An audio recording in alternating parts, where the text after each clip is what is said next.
Boa noite, amada igreja. Nosso segundo dia juntos. Espero que você tenha refletido em tudo aquilo que nós estudamos ontem, esteja fresquinho na mente, na memória de todos. Espero que hoje seja mais um dia desafiador nesses 38 anos que a igreja está comemorando. Então, o aniversário da igreja sempre deve ser encarado como um tempo festivo, tempo alegre, tempo de triunfo dado por Deus para todos nós. Cada dia de vida, cada ano, sabemos que a igreja que se mantém fiel ao Senhor é resultado das mãos benevolentes de Deus. Precisamos ser gratos por isso. Vamos iniciar então essa noite orando ao nosso Deus e vamos prosseguir no desafio que temos recebido. Oremos. Deus amado, Deus Todo-Poderoso, toda honra e toda glória seja dada somente ao Senhor. Estamos aqui como teus servos, reconhecemos o nosso lugar, somos adoradores, estamos aqui para te adorar. Recebe, Senhor, toda a nossa concentração. Recebe como aroma suave, agradável ao Senhor, toda a nossa investigação nas Escrituras para obter dela uma teologia saudável e que te glorifica. Edifica a tua igreja, ó Espírito Santo. Ilumina os nossos olhos para que possamos enxergar mais e melhor. Suplicamos, ó Deus amado, que enquanto nós estamos pregando e o Senhor capacita o pregador, que o Senhor cresça diante dos nossos olhos, enquanto o pastor diminui, para a tua honra e glória. Amém. Então ontem nós estivemos destacando que a escatologia, ela tem muitas implicações práticas. Quando nós relacionamos escatologia com a vida de santidade, eu estive alertando os irmãos que vida de santidade não se restringe à ética e moral, se restringe a todo o nosso percurso aqui na terra, toda a nossa caminhada de santificação, que começou quando Cristo nos colocou na posição de santos e vai, meus irmãos, progredir com o que a gente chama de maneira mais técnica na teologia, de santificação processual, gradual, até termos o corpo glorificado definitivamente. Então, tudo isto é uma vida de santificação, envolve a nossa responsabilidade para nos santificar e a capacidade que o Espírito Santo nos dá.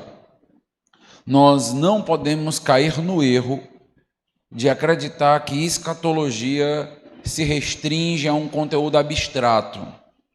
Nós não podemos cair no erro de, sempre que ouvirmos sobre escatologia, acharmos que se trata apenas de um conteúdo teórico.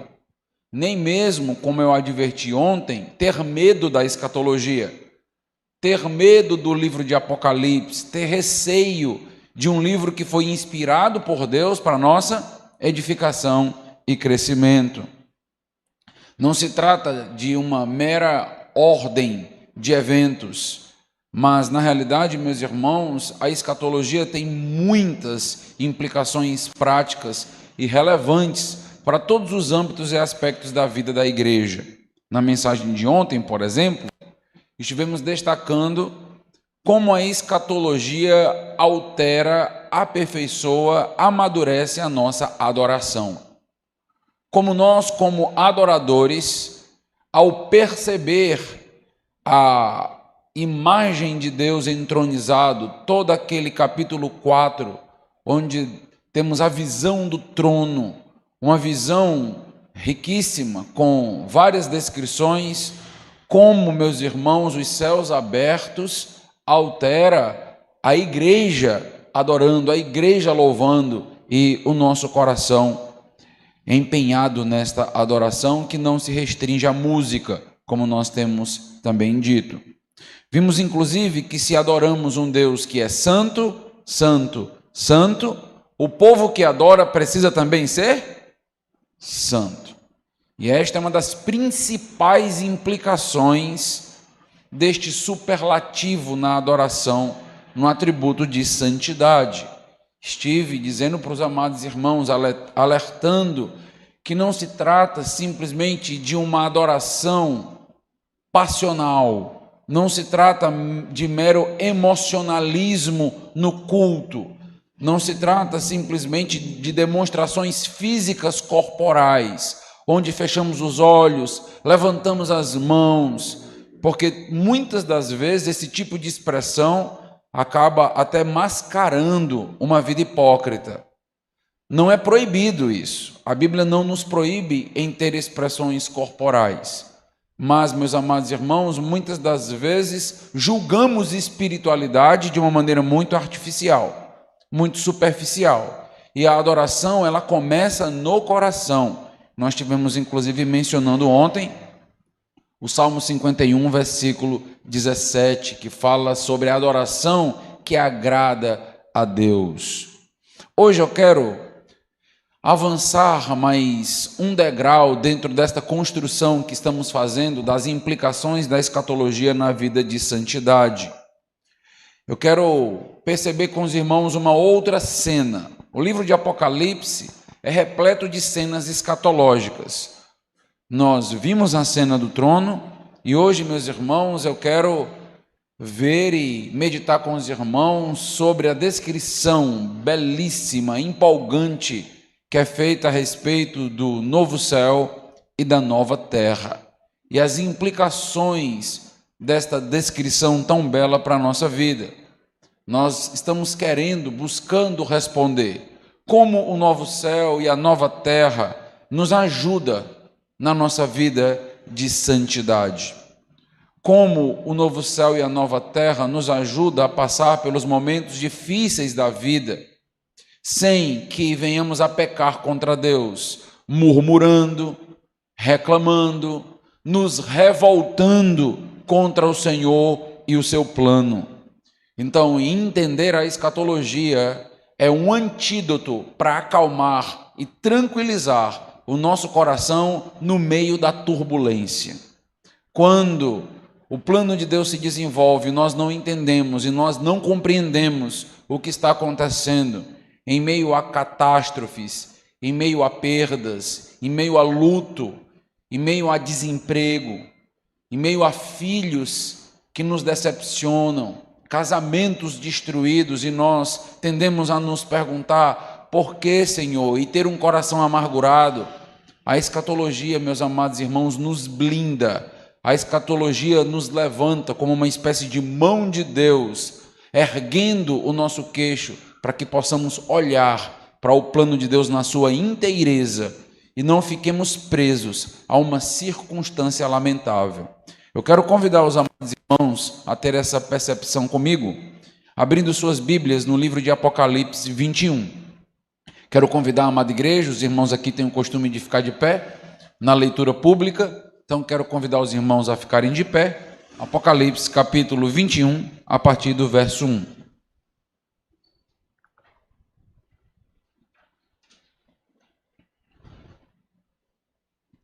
Apocalipse capítulo 21, a partir do versículo 1, diz assim a palavra do nosso Deus: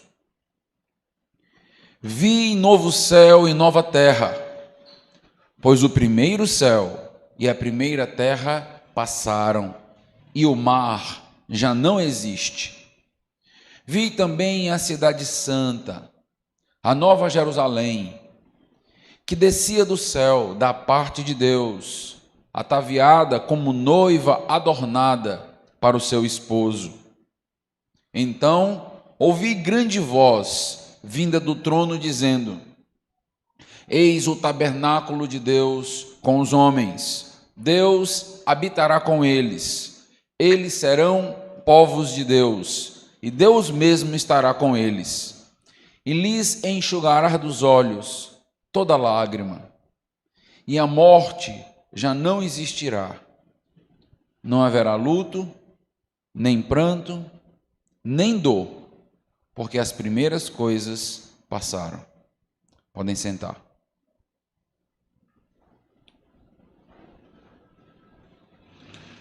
Este texto é tão rico, tão belo, tão empolgante, que temos até dificuldade de expor. E pedimos certamente que o Espírito Santo nos auxilie a empolgar cada coração à medida que percebe cada uma destas verdades que serão descritas. Se os irmãos perceberem, logo no primeiro versículo de número 1, nós nos deparamos com a expressão novo céu e nova terra. Uma expressão, meus irmãos, que já advém do Antigo Testamento. Nós já temos uma promessa feita para o povo de Israel no livro de Isaías a respeito de um novo céu e de uma nova terra, de um momento maravilhoso, contagiante que aquele povo usufruiria após tantos pecados, tantas lutas, tantos julgamentos. É prometido para o povo de Israel uma restauração plena. E agora no livro de Apocalipse nós temos um desdobramento, um desenvolvimento do tema que já era encontrado no Novo Testamento, não restringindo mais o conceito de novos céus e nova terra a Israel, mas agora ampliando a todo povo, raça, tribo, língua e nação. E agora todo o cosmos irá usufruir então desta nova criação, deste avanço do plano de Deus. Eu entendo, meus amados irmãos, que todo o livro de Apocalipse é construído para atingir exatamente este ponto, para chegarmos no capítulo 21 e tratar sobre o novo céu e sobre a nova terra. Aqui nós teríamos o clímax do livro de Apocalipse. Alguns autores da atualidade, alguns teólogos bíblicos, como é o caso do N.T. Wright, um autor que tem muitos livros sendo publicados atualmente, ele afirma que o novo céu e a nova terra não é apenas o clímax de Apocalipse, mas é o clímax de toda a Bíblia. Desde Gênesis até Apocalipse, todo o propósito é chegar exatamente em Apocalipse capítulo 21. É chegar exatamente nesta reconstrução que temos aqui. E faz muito sentido pensar assim. Toda a Bíblia apontando para este momento maravilhoso e importante. Normalmente nós dividimos a história da salvação em cenas. Nós trabalhamos pelo menos 4 pilares quando nós falamos sobre a história da salvação, que são os mesmos pilares quando nós estudamos sobre cosmovisão cristã, a maneira bíblica de enxergar e ler o mundo. Nós trabalhamos a respeito da criação, queda, redenção, consumação. Essas 4 palavrinhas resumem o plano de Deus. Essas 4 palavras resumem Gênesis a Apocalipse: criação, queda, redenção e consumação. E esta é uma forma também de construirmos uma mentalidade no mundo em que nós estamos para ler e desenvolver conceitos na política, na economia, na bioética e nas mais diversas implicações. O novo céu e a nova terra, então, estaria dentro deste último aspecto, que é o aspecto agora da consumação. Eu quero chamar a atenção dos amados irmãos para um dualismo importante no livro, para você entender o porquê que o novo céu e a nova terra seria então este estágio clímax da consumação.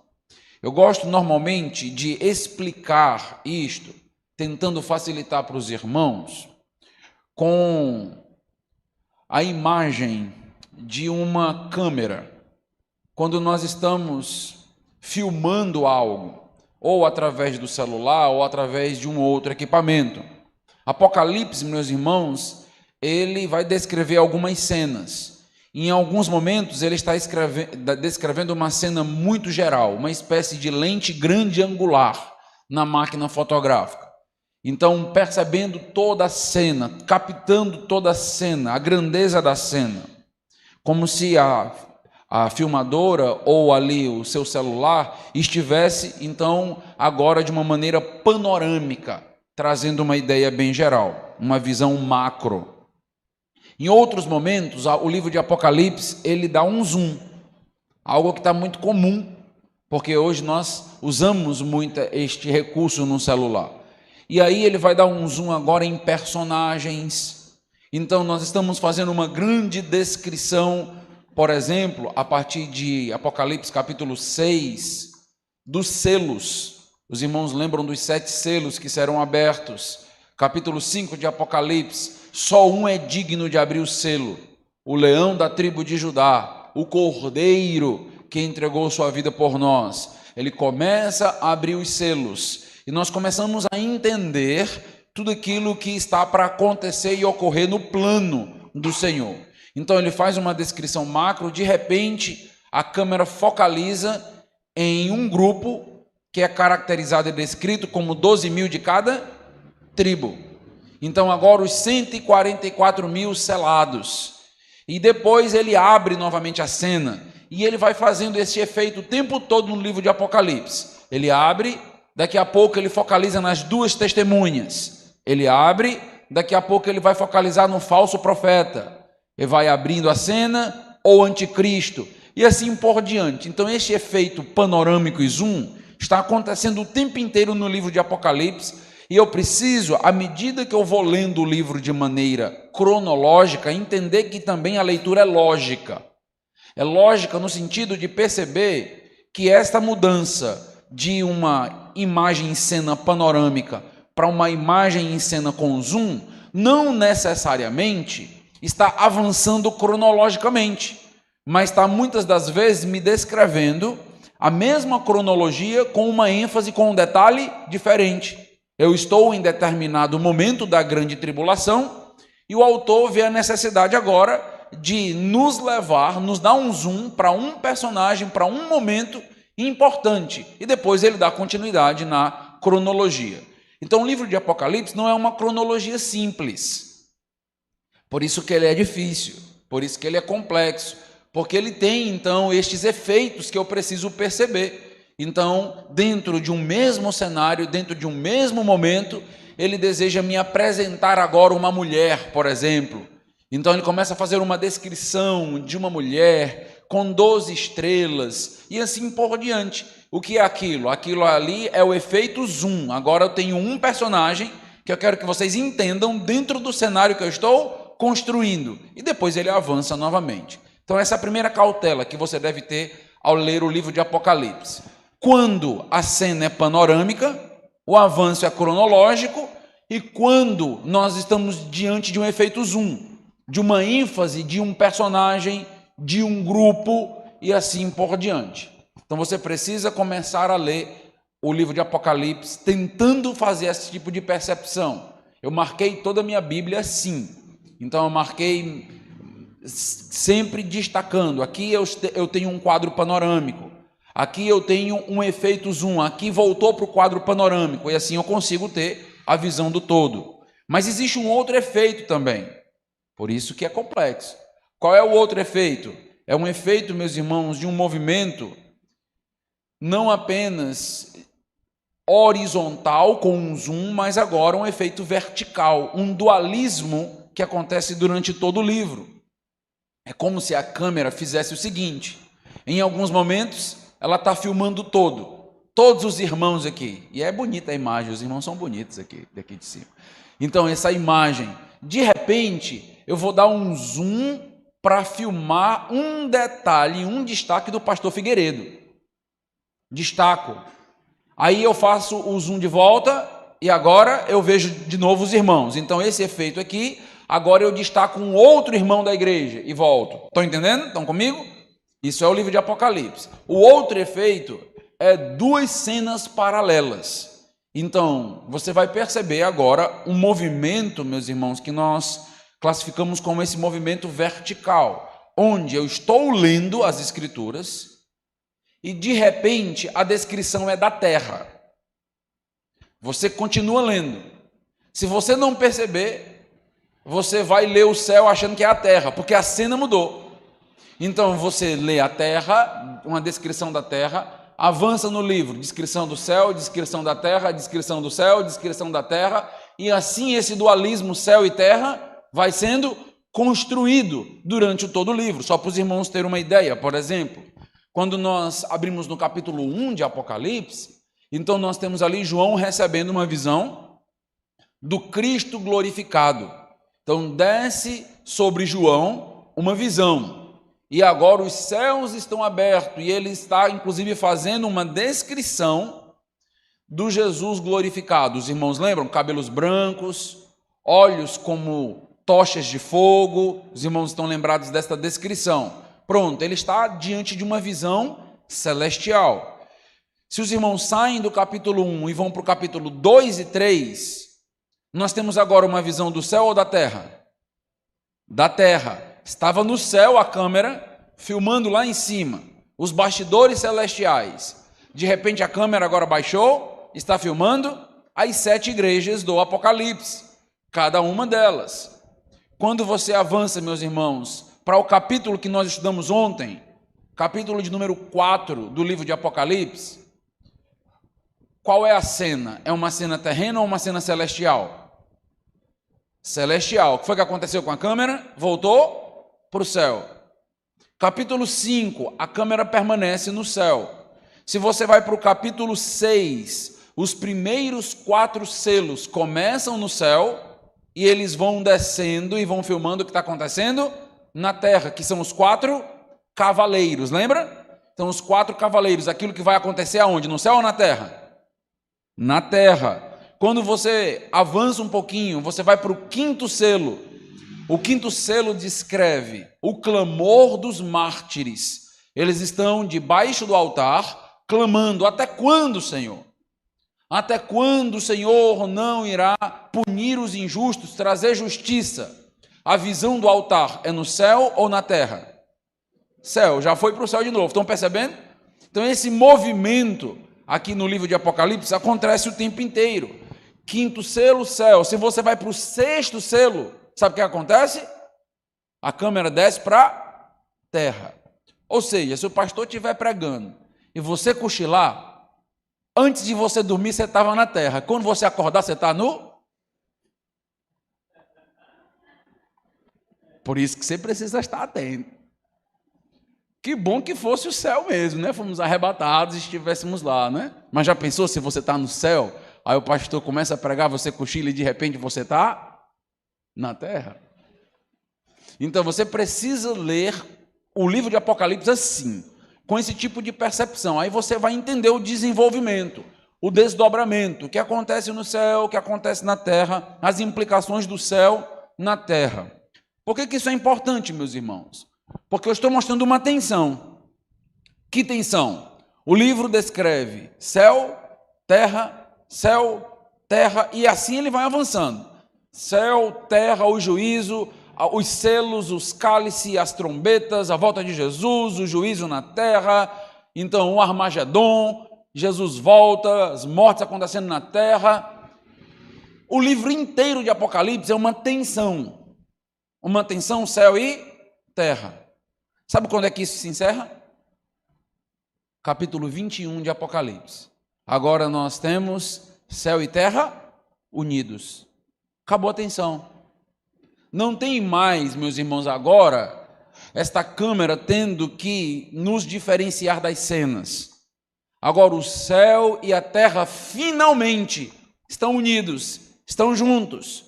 Por isso, meus irmãos, que esta estrutura do livro de Apocalipse é importantíssima. O livro de Apocalipse nos leva a ter um anseio. À medida que eu leio, eu tenho um anseio. Quando é que os céus vão estar finalmente na terra? Quando é que Deus habitará finalmente com os homens? Quando é que o templo celestial descerá para a terra? Quando é que a nova Jerusalém descerá? Quando é que nós habitaremos agora em uma nova estrutura? Por isso, o capítulo 21 do livro de Apocalipse é a resolução de uma tensão intencional, que basta você ler com atenção o livro e que você vai perceber que essa tensão só se encerra, então, no capítulo de número 21 Nem mesmo na volta do Senhor Jesus Cristo a tensão se encerrou, porque Jesus Cristo volta, tem toda a punição que acontece para os incrédulos da tribulação, aqueles salvos da tribulação entram no milênio, mas você ainda continua com uma tensão. O tabernáculo de Deus nos céus não desceu ainda para a terra, então você não tem ainda de maneira definitiva a união dos céus e da terra. Então o que eu estou querendo mostrar com isso é que o novo céu e a nova terra é muito mais do que um lugar. Novo céu e nova terra, meus irmãos, é um conceito. É um conceito que resolve uma tensão que existe no nosso coração. Nós estamos na terra, mas somos cidadãos dos céus. Por que nós não conseguimos estar plenamente satisfeitos com todas as bênçãos que Deus nos dá aqui na terra? Porque está faltando algo. Está faltando o quê? Os céus. O ser humano nunca vai conseguir ser totalmente feliz e pleno enquanto não houver esta união de céus e terra plenamente. Nós não conseguiremos até lá estar completamente satisfeitos com nada. Já percebeu como nós nos enganamos? Muitas vezes nós acreditamos: se eu conseguir comprar um carro novo, se eu conseguir comprar a casa própria, se eu conseguir um determinado bem, quando eu tiver um filho, quando eu casar, todas essas expectativas que criamos para sermos completos e plenos, acontece e nós ainda estamos insatisfeitos. Porque o carro novo, ele perde o cheiro, os pneus, não vou falar careca porque eu não gosto dessa palavra. Os pneus, eles vão perdendo ali a sua borracha, né? Tô brincando, fica careca mesmo. A gente vai envelhecendo, as coisas envelhecem, nós envelhecemos, não é assim? Então nós almejamos pelo novo. O novo, meus amados irmãos, é um anseio, um desejo do nosso coração. Isto aqui tem muitas implicações, inclusive para o aconselhamento bíblico. Muitas das vezes, quando chega alguém no meu escritório, querendo conversar comigo, insatisfeito, pastor, um vazio, mesmo sendo crente, mas tem algo aqui no peito, algo que eu não estou conseguindo explicar, e normalmente eu explico da seguinte forma: esse mesmo vazio que você tem, seu pastor também tem. Às vezes nós criamos determinadas teologias meio enlouquecidas, porque nós dizemos que se Cristo nos salvar, nunca mais teremos angústia nessa terra, nunca mais teremos senso de vazio. Isso é verdade? Depois que você se converteu, nunca mais você teve senso de vazio? Cuidado com teologias psicologizadas e que não são bíblicas, porque nós temos um vazio no coração do tamanho de Deus, do tamanho da eternidade. Eclesiastes diz isso. Então isso nunca vai ser completamente preenchido até estarmos em sua plenitude. Nós já experimentamos disso, mas já e ainda não experimentamos de maneira completa e plena. E normalmente o que eu digo é: sim, até lá nós vamos acordar em alguns momentos e alguns dias como se nada nessa vida fizesse sentido, como se nós fôssemos um peixinho fora d'água, como se essa vida não nos preenchesse, por mais que Deus nos dê o pão de cada dia, nos deu um bom casamento, um bom trabalho, mas mesmo assim tem algo no nosso coração ainda. Não acontece isso com a gente? A explicação disso, segundo C.S. Lewis, e eu gosto muito da metáfora, é saudade do céu. Isso que nós temos é saudade do céu. Isso todo crente tem. Isso não se resolve com tratamento psicológico. Você pode ir para o psicólogo, mas isso está em nossa alma. Está no nosso anseio, e nem o psicólogo se propõe a resolver isso, nem é a proposta dele. Então, nesse sentido, meus amados irmãos, o que nós temos é este anseio, e esse anseio vai se cumprir onde? No novo céu e na nova terra. É isto que faz diferença na nossa vida. Quando nós chegamos em Apocalipse capítulo 21, quando nós chegamos nessa descrição escatológica, o que nós estamos vendo, meus amados irmãos, é a implicação da escatologia na nossa vida prática, na nossa vida de satisfação, de saciedade, de prazer, que durante essa terra nunca será pleno. nossa alegria sempre será defeituosa aqui. O que nós queremos? Sim, nós queremos a volta do Senhor Jesus Cristo e nós almejamos por tudo novo. E nós almejamos por tudo novo porque nós somos criados por um novo céu e nova terra. Quer que eu te mostre como? Isso é simples. Para pensar que a linguagem bíblica é toda uma linguagem de novidade. Quando a Bíblia vai nos falar sobre a nossa salvação, ela diz que nós nascemos de novo, novo nascimento. E com isso ela diz que nós somos novas criaturas, que nós temos um novo coração, que nós temos uma nova mente. Este mundo já experimenta de novidade e ainda não. Você que está aqui é crente, você já é a novidade dos céus neste mundo ainda na terra. Mas nós só seremos pleno quando tudo for renovado. Lembra de Romanos 8? Que a natureza ainda geme, esperando um dia a sua libertação. Então, a novidade já começou. Nós já somos esquisitos nesse mundo, não é assim que as pessoas nos veem? Nós já somos bem diferentes, mas ainda não está plena. A plenitude é justamente esse texto, Apocalipse 21 e 22, onde nós usufruiremos de muitas coisas. Quando, meus irmãos, nós avançamos aí em Apocalipse capítulo 21, nas descrições que são feitas, olha o versículo de número 3, avance do versículo 1 para o 3. Então ouvi grande voz vinda do trono dizendo: eis o tabernáculo de Deus com os homens. Deus habitará com eles. Eles serão povos de Deus, e Deus mesmo estará com eles.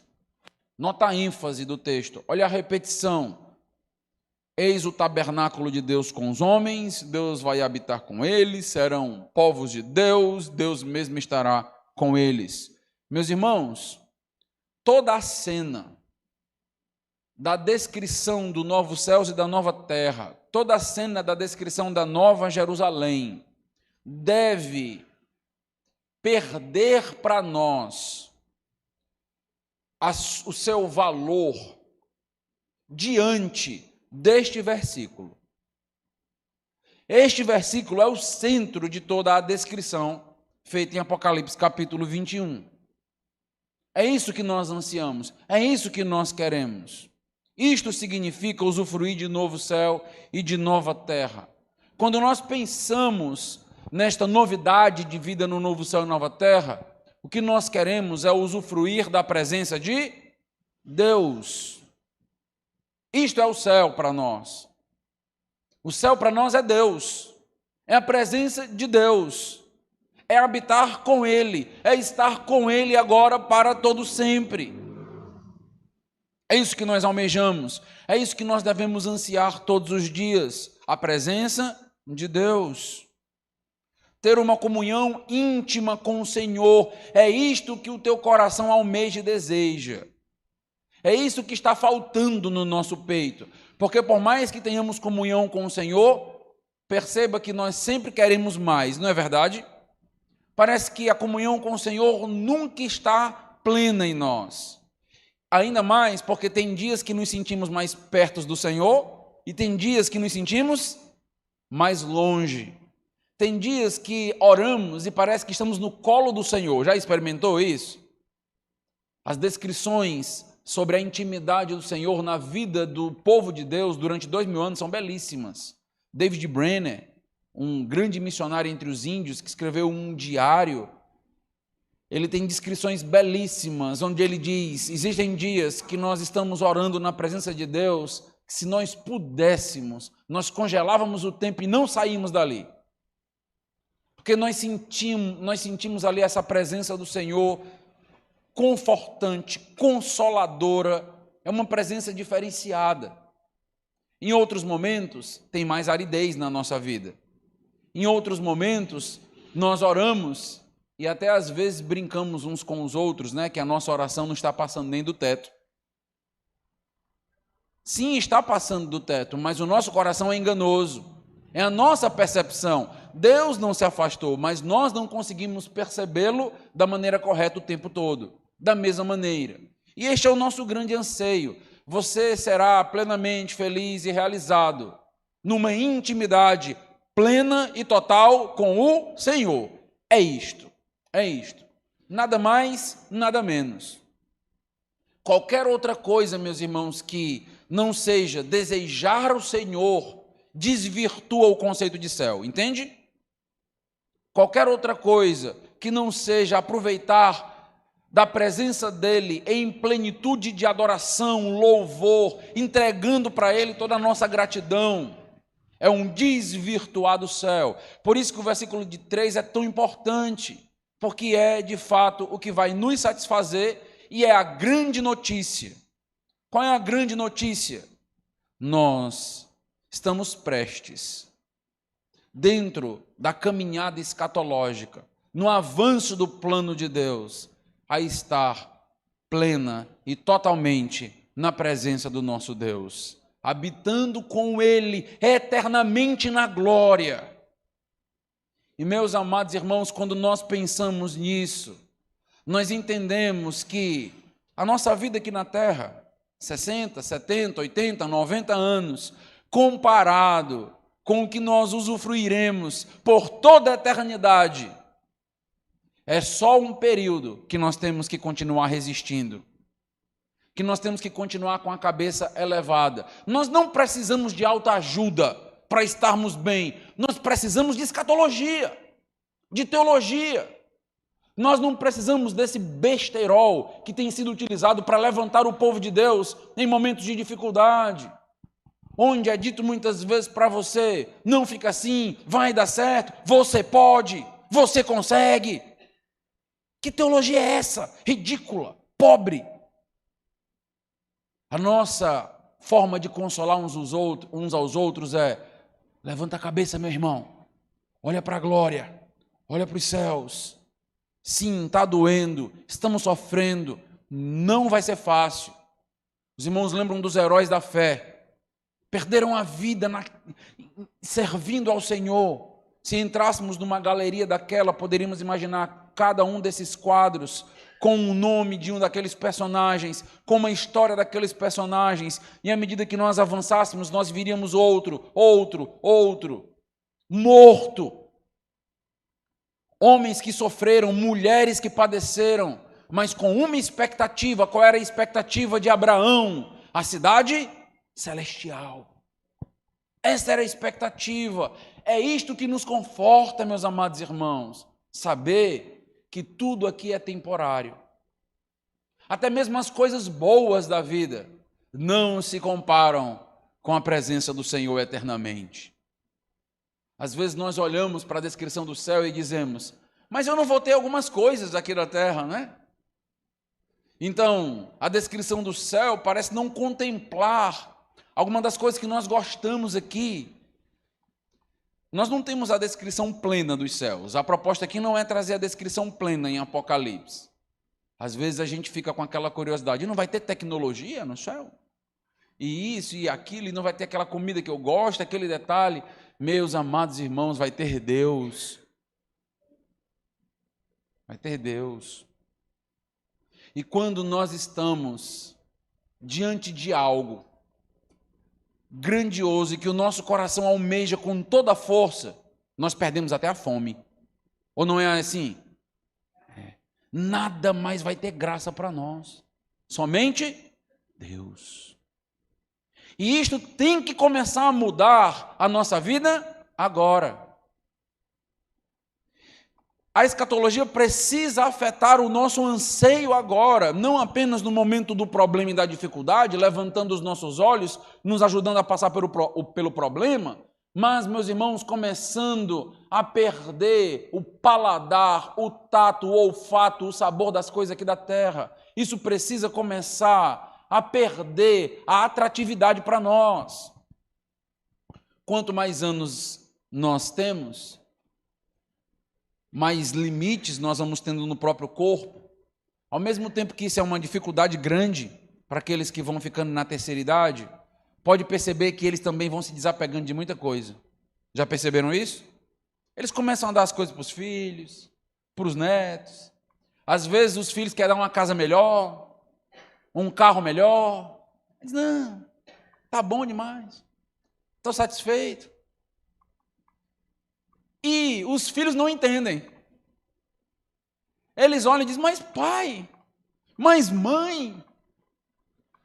E nós já estamos até cansando de tudo isso. Não porque nós somos góticos e queremos morrer, mas porque nós queremos o céu. Porque nós queremos Deus. As coisas vão perdendo as cores, vão perdendo o brilho para nós. E lá é onde alguém da terceira idade, aposentado, deve colocar o seu coração. Não na sua força do passado. Antes, forte, bonito, vigoroso, um corpo físico invejável. O tempo vai passando, alguns vão perdendo o cabelo, os dentes. É assim, perde a força até para subir num degrau pequeno. Eu não acredito que é assim não, pastor. Leia Eclesiastes 12. Você lê o Eclesiastes, você vai ver. E as coisas vão acontecendo. E, meus amados irmãos, é isto mesmo. É isto mesmo. Nós estamos muito apegados às coisas dessa terra. O que a escatologia nos balança, nos alerta. Para de se apegar a tantas coisas. Para de amar tanto o teu carro. Para de amar tanto a tua casa. Para de venerar tanto o teu concurso. Para de amar todas essas coisas. Tudo isto é passageiro. É apenas uma bênção temporal para a nossa vida. Até mesmo as pessoas passarão, ou não é verdade? Nós não gostamos nem de pensar e dizemos, isola, pastor, bate 3 vezes na madeira aí. Vou perder minha mãe, vou perder meu pai. Vai. Vamos perder filhos, esposa, marido. Mas cedo ou mais tarde, se Cristo não voltar, acontece. Faz parte deste mundo caído. Até as pessoas que nós amamos, não podemos ter o coração completamente depositado nelas, como se elas fossem a fonte da nossa alegria. Os céus, meus irmãos, novo céu e nova terra, muda o nosso coração, muda a nossa mente, muda o nosso dia a dia. É isso que nós queremos, é isso que nós almejamos. Quantos crentes consumistas, quantos crentes satisfeitos com o shopping e com aquilo que o meu dinheiro pode comprar. Nós precisamos ensinar para os mais novos, não é isto. Lembra o que é dito em Tito? Os mais velhos ensinem aos mais novos. Senhoras, ensinem as mais novas, não é isso. É Deus, é relacionamento com o Senhor. E lembre-se, meus irmãos, que sem santidade ninguém verá o... Isso é importantíssimo. Meu anseio é o Senhor. E eu disse ontem para os irmãos, sem santidade você não tem como adorar o Deus que é santo, santo, santo. E sem santidade você jamais entrará no novo céu e na nova terra. Essa expectativa se esvai. Você está fadado para a vida inteira e a eternidade inteira. Meus irmãos, a cena do novo céu e da nova terra, onde Deus vai habitar conosco, é algo de extremo significado, profundo. Meus irmãos, textos assim não podem ser lidos como se nós estivéssemos lendo qualquer texto na nossa faculdade. Nós precisamos clamar a Deus, Senhor, me emociona ao ler que um dia o Senhor vai habitar comigo. Coração contagiado pelo Senhor. Meus amados irmãos, eu não sei vocês, mas nós podemos cair no erro e no risco de sermos extremamente litúrgicos, organizados, que devemos ser, mas pouco apaixonados por Deus no bom sentido. Entende o que eu estou dizendo? Pouco emocionados pelo Senhor. Parece que as emoções, elas se restringem ao pentecostalismo e ao neopentecostal. Vibrar com Deus, né? É coisa do batismo por fogo. Não, meus irmãos. Vibrar com as coisas de Deus é coisa do povo de Deus. Nós amamos esse Senhor. Você imagina você ficar uma semana fora da sua casa? Eu estou uma semana fora de casa agora, vindo aqui estar com os irmãos. Eu estou toda noite, toda manhã orando: Senhor, me usa no meio da igreja, mas me leva para casa. Eu estou com um filho de 2 anos com pneumonia, lá em Juazeiro do Norte. Coração bem apertadinho. Orando todos os dias por ele, conversando com a minha esposa, querendo revê-los, abraçá-los. Como você acha que eu vou me sentir assim que eu chegar lá e ver minha família? Besta, frio, litúrgico, calculista, sem nenhuma emoção, amém? Só se eu for um psicopata. Não tem patos, não tem paixão. Não. Eu quero abraçar minha esposa, dar um beijo no meu filho, abraçar, ficar ali 5 minutinhos com ele apertado no peito. Isso não é bom? Não é gostoso? Mas quando a gente pensa em Deus, parece que os nossos afetos estão sendo jogados todos fora. Parece que a gente vibra com tudo menos com as coisas de Deus. É por isso que tem um monte de crente doente. Não vibra com a igreja, não vibra com o culto, não vibra com o louvor, não vibra com a sua leitura bíblica, não vibra com os céus, não vibra com a escatologia. E eu não estou dizendo para você pular e fazer cambalhota na igreja, dando mortal, não. Fazer cirandinha na igreja, como alguns fazem aí em algumas igrejas gospel. Eu estou falando que dentro do teu peito tem um coração que bate por Deus. É isso. Isso é importante, meus irmãos. Qual foi a última vez que você pensou na escatologia, na glória, na volta de Jesus Cristo, na ceia do Senhor, que diz: vamos celebrar até que Ele venha, e você cantou o Maranata, Alfa, Ômega, emocionado? Não uma mera repetição de letra, num data show, mas com um coração quebrantado na presença do Senhor e dizendo de toda a sua alma com um gemido: Maranata, Senhor, vem me buscar. Meus irmãos, esse é o nosso anseio. Isso não é racional, é o que nós somos, é integral. Nós temos que ter cuidado para não cairmos em um racionalismo onde tudo se resume à razão. Nós somos um ser integral. Ler esse texto, ler Apocalipse 21, tem que te emocionar.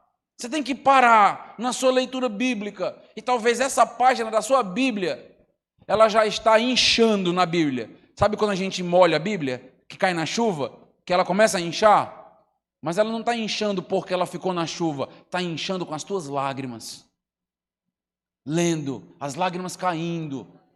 E a Bíblia começa a inchar. E a gente diz: amém, Senhor. Volta, porque eu não quero nem comprar outra Bíblia. Eu já quero é subir. É isso, meus amados irmãos. O C.S. Lewis, ele escreveu um livro chamado O Grande Abismo. E nesse livro ele fala sobre várias pessoas que desejam ir para o céu com intenções um pouquinho erradas. É fabuloso. Se você nunca leu esse livro, O Grande Abismo, eu indico que você compre o livro e leia com calma, para você perceber. Então lá tem uma entrevista, por exemplo, uma entrevista com uma mãe que perdeu um filho. E ao ter uma entrevista com o anjo pergunta: por que você quer vir para o céu? Me explica. Por que eu deveria deixar você entrar no céu? E a mãe afirma: porque eu morro de saudade do meu filho. O anjo olha para ela e pergunta: só isso? Ela diz: eu tenho um coração de mãe. C.S. Lewis é brilhante. Quer mais do que isso? Amor de mãe? Ela não entra no céu. Sabe por que ela não entra no céu? Porque ninguém entra no céu por amor do seu filho. Ninguém entra no céu por ser mãe. A gente entra no céu por amar a Jesus. Aí ele vai entrevistar um artista. Cultura, para a turma que gosta da cultura. E esse artista, ele queria fazer um grande quadro, uma obra de arte. O anjo pergunta para ele: por que você quer entrar no céu? Ele diz: porque eu quero pintar um quadro exclusivo que ninguém nunca pintou, de uma cena que nunca ninguém viu. Aí C.S. Lewis pergunta para ele, né, o anjo no livro, só isso? Tem mais nada não? Ninguém entra no céu apenas pela qualidade da arte que vai encontrar lá, pela beleza que encontrará lá. Nós entramos no céu porque queremos usufruir da beleza de Cristo, deste relacionamento. E ele vai descrevendo várias e várias e várias cenas nesse sentido. Meus irmãos, pense no céu, pense em novo céu e nova terra, como usufruir da presença do nosso grande amor, daquele que nos salvou, daquele, meus amados irmãos, que fará com que nós nos emocionemos sempre. Quando você lê Apocalipse capítulo 5, tem uma descrição de Jesus como o cordeiro que foi morto. Eu gosto de dizer algo quando eu tenho essa descrição. Lembra que quando Jesus ressuscita com o corpo glorificado, ele ainda tem as chagas nas mãos? Lembra que ele pede para os apóstolos, a Tomé, toca nas minhas chagas, toca na minha lateral, vê? Por que que Jesus, com o corpo glorificado, ainda carrega as chagas?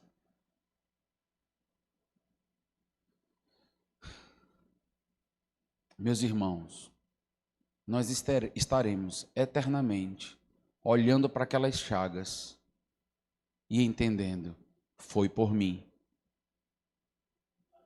Nós nunca esqueceremos o que ele fez por nós. Ele está no céu como um cordeiro que foi morto. Está lá.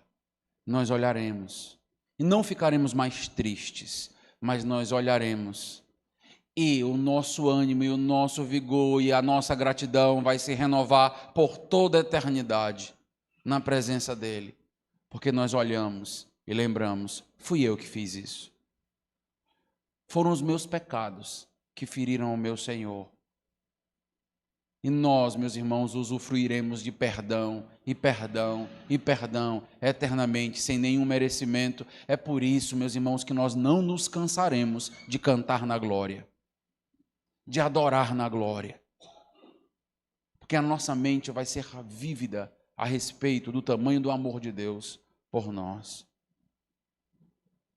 Estar na presença de Deus é o que nós mais queremos e almejamos. Tem brindes ainda, pastor? Além do que o senhor disse, eu podia encerrar a mensagem aqui, não podia? Mas ainda tem algumas coisas maravilhosas, mas que são periféricas diante do que eu acabei de escrever. São resultados, consequências, que nós não podemos focalizar apenas nelas. Por exemplo, no versículo de número 1 é dito, o mar já não existe. Eu não vou entrar em muitos detalhes aqui sobre essa questão do mar existindo ou não. Eu quero apenas destacar para você que o mar, no livro de Apocalipse, é uma figura da fonte de maldade. Se você vai para Apocalipse 13:1, por exemplo, vi emergir do mar uma besta que tinha 10 chifres. Então, meus amados irmãos, quando nós temos essa descrição do mar, não é simplesmente as águas, as ondas. Eu não quero ir para o céu porque não tem mar, né? Porque não tem ondas, né? Eu gosto de surfar. Então eu não vou mais poder fazer isso no céu. Não, meus irmãos. O mar é esta descrição desde o Antigo Testamento. Como eu disse, nós não temos como desenvolver, não temos nem tempo para isso. Mas desde o Antigo Testamento é isso. O que está sendo dito quando diz que o mar já não existe é que ele não será mais fonte de maldade. Não existirá mais uma fonte de maldade. O anticristo não vai mais surgir do mar. Deus vai cortar, fechar qualquer fonte de mal no novo céus e na nova terra. Não existirá mais pecado. Você quer uma notícia melhor do que essa? Só a presença do Senhor. Meus irmãos, quando eu lembro disso, eu não lembro nem no mal do cão. Que às vezes a gente lembra logo de Satanás. Quando eu leio isso, sabe o que eu lembro? Eu não terei mais essa luta interna comigo mesmo. essa tensão que existe em nós, terrível, lágrimas. Um crente neste mundo nunca será totalmente alegre. Teologia da prosperidade afetiva. Isto é balela. Por quê? Porque apesar da alegria fruto que o Espírito Santo nos dá a capacitação de ter, nós sempre nos entristecemos com os nossos pecados. Um crente nunca vai ser pleno de alegria na terra. Cuidado com esta ideia muito artificial da alegria. Que todos os crentes devem estar o tempo todo sorrindo. Não é bem assim que as coisas funcionam. Jesus Cristo chorou? Chorou. Mesmo não tendo pecado, vendo a maldade ao redor, chorou. Nós também choraremos pela maldade, pelo luto, pelo pecado e por nós mesmos. Nós acabamos de sair de uma pandemia. Quantas mortes nós tivemos? Eu não sei como foi aqui no Acre, nos familiares dos irmãos, mas eu conheço muitos e muitos crentes, amigos pastores, que morreram, que foram levados para a glória neste período. Vários. Às vezes, 3, 4 pessoas na mesma família levadas. Você consegue imaginar, meus amados irmãos, um momento onde o nosso coração já não será assolado por nada disso? Olha, meus irmãos, a continuidade do texto, quando você continua na cidade no texto, na descrição, melhor dizendo, que o texto nos diz, o que nós encontramos nesse texto, meus irmãos? Nós encontramos que não haverá mais morte, não haverá mais pecado, não pecaremos, não desagradaremos mais o nosso Deus, que é a nossa grande fonte de tristeza. Nosso grande problema não são os outros, como nós achamos. Ah, pastor, eu vou tirar o meu filho do círculo de influência de amigos que ele tem, que aí ele vai estar perfeito. A igreja já tentou isso lá atrás, com os mosteiros. Criava um mosteiro no deserto, porque ela acreditava que o problema estava no mundo, e o mundo contaminava e influenciava. Aí eles iam para os mosteiros, e sabe o que acontecia lá? Pecado e mais pecado. Por quê? Porque a fonte do pecado está aqui. A fonte do pecado, meus irmãos, está na morte. Mas o que nós lemos quando nós pensamos no relacionamento da morte com o pecado? Lembra de 1 Coríntios 15, o que é que vai acontecer com a morte? Os dias estão contados. É a última inimiga e ela será vencida. Quando você chegar no novo céu e na nova terra, você nunca mais vai estar diante de um caixão. Nunca mais nós teremos um culto fúnebre, uma despedida, um velório. Nunca mais. Se isso não mexe com você, meu amado irmão, o que vai mexer? O texto, meus amados irmãos, nos diz algo e eu quero encerrar com isso. Jesus Cristo enxugará dos nossos olhos toda. Logo eu que sou chorão.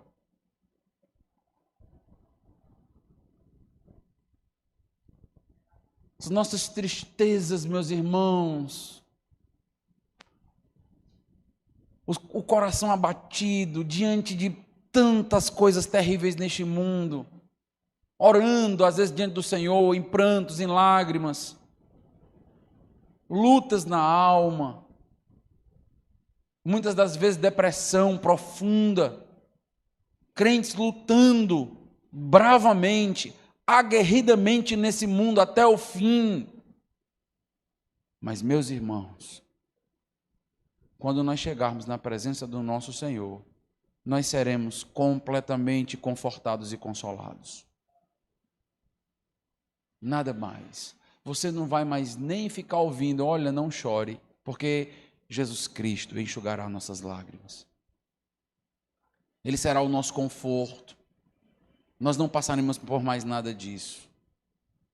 Meus irmãos, é esta teologia que nos motiva todos os dias ao acordar, a enfrentar a batalha do dia a dia. É este anseio, é este entendimento. Percebe que isto é muito mais do que uma mera ordem dos eventos? Isto é vida, meus irmãos. Isso é um coração pulsante. Uma escatologia que não faz com que o meu coração possa vibrar com esse tipo de verdade. É um coração adoentado espiritualmente.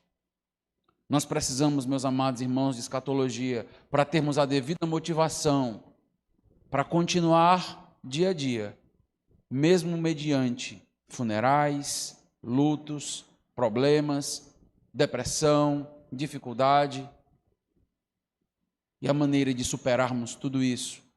Se isso não for químico, biológico, porque às vezes precisamos tomar remédio mesmo, mas se não for, a maneira de superar isso é te dizendo essa noite: levanta a tua cabeça, você é nova criatura, e olha para o novo céu e nova terra que Deus preparou para nós. Vamos orar. Deus amado, Deus Todo-Poderoso, como escatologia mudou minha vida, Senhor. Como eu passei a ser um crente com um coração muito mais palpitante quando entendi as tuas promessas, quando entendi como será cumprida. Ó Deus amado, eu suplico ao Senhor que encha o coração dos irmãos essa noite com a alegria que só o Senhor pode nos dar. Alegria da palavra, alegria da teologia saudável, alegria, Senhor, por já usufruirmos da Tua presença agora. E, ó Deus, termos a promessa de usufruirmos desta presença de maneira plena e eternamente. Ó Deus, o que nós queremos, queremos mais de Ti. Enquanto isso, nos ajuda a viver de maneira plena nesse mundo, até onde for possível, com uma vida santificada, com as Tuas promessas sempre bem firmes na nossa mente e com um coração, ó Deus, que se emociona, que é reposicionado diante da dificuldade, que fica de pé diante das quedas, apenas por lembrar que o nosso céu é a Tua presença eternamente. Em nome de Jesus, amém.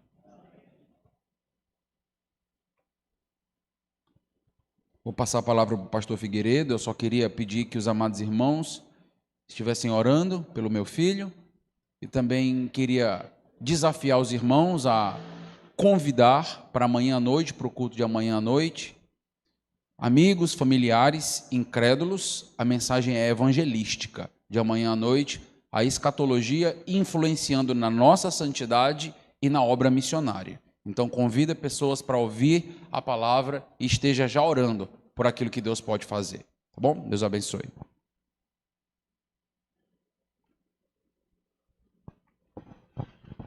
Obrigado, pastor Carlos.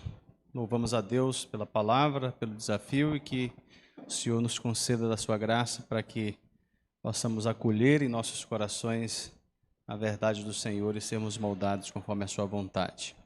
Meus irmãos, nós vamos encerrar o culto nesse momento. Eu quero mais uma vez agradecer a presença de todos, desejar a todos uma excelente noite e reforçar o convite para amanhã. Então, um convite aí para que cada irmão da igreja também traga outra pessoa para estar conosco, familiar, um parente, um amigo, um colega de trabalho. Será realmente aí um momento oportuno para ouvir a mensagem do Evangelho, tá bom?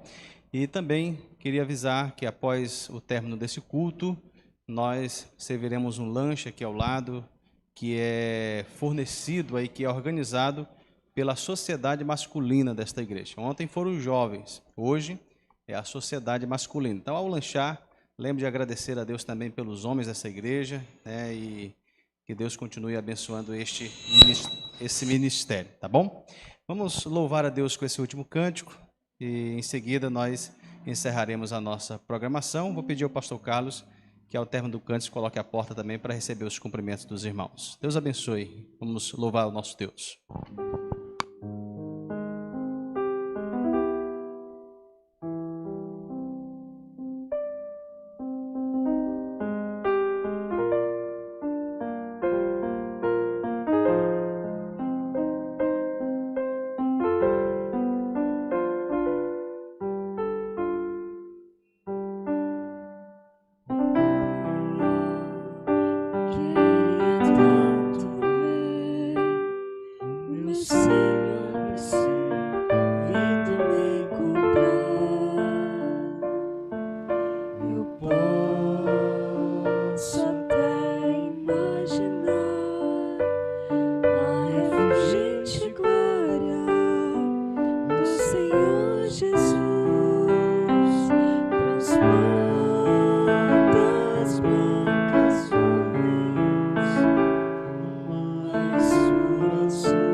Glória.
Amém.